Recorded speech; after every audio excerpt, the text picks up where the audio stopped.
أعوذ بالله من الشيطان الرجيم. بسم الله الرحمن الرحيم. لا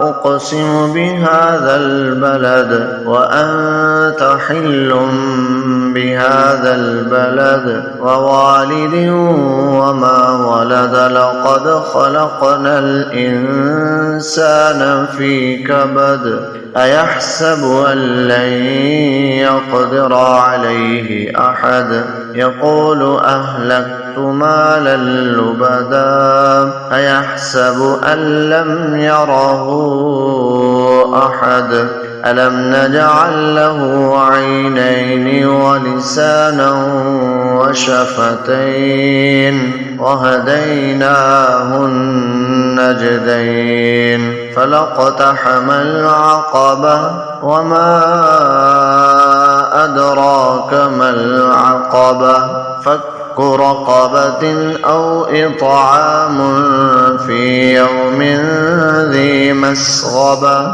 يتيما ذا مقربة أو مسكينا ذا متربة ثم كان من الذين آمنوا وتواصوا بالصبر وتواصوا بالمرحمة أولئك